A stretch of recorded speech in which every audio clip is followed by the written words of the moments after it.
JEE नीट exam मध्ये simple pendulum वरती ऑफनली question विचारले गेलेत. हा जो क्वेश्चन मी घेतोय हा क्वेश्चन रीड केला तर असं वाटेल की फॉर्म्युला बेस्ड आहे, बट हा खूप कन्सेप्च्युअल क्वेश्चन आहे. चला तर मग या क्वेश्चनला ट्राय करूया. सो आपल्याला सांगितले का इन्क्लाइन्ड प्लेन वरती एक व्हेइकल आहे आणि त्या व्हेइकल मध्ये आहे आपला pendulum. So we have time period formula 2π in square root L/G.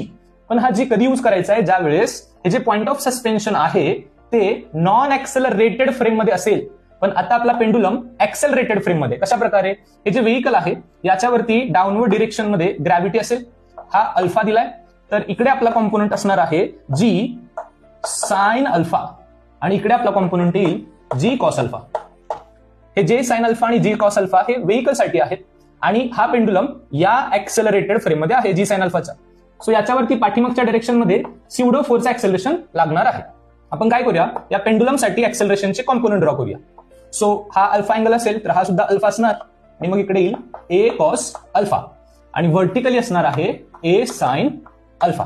Okay, आता हा जो कॉम्पोनंट आहे जी साइन अल्फाचा आणि जी कॉस अल्फाचा जो व्हेइकल साठी आहे तुम्ही काढून टाकला. पेंडुलम वरती ए जो ऍक्सेलरेशन आहे त्याचे दोन कॉम्पोनंट्स आपल्याला आता मिळालेले आहेत. याला सुद्धा मी रिमूव्ह करतो. म्हणजे पेंडुलम वरती एक्स ऍक्सिस मध्ये ए कॉस अल्फा असेल, वाय ऍक्सिस मध्ये ए साइन अल्फा आणि जी असणार, बिकॉज पेंडुलम वरती सुद्धा ग्रॅव्हिटी लागणार आहे जसे व्हेइकल वरती लागत होती.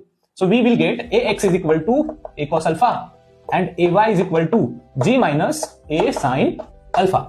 मग जी इफेक्टिव्हची व्हॅल्यू आपली बनणार आहे स्क्वेअर रूट मध्ये ए x square plus a Y square आणि पुढचा जो पार्ट आहे दोघांमध्ये अँगल 90 असल्यामुळे 0 होणार. So that would be equal to a X value a cos alpha whole square plus a Y value g minus A sine alpha whole square.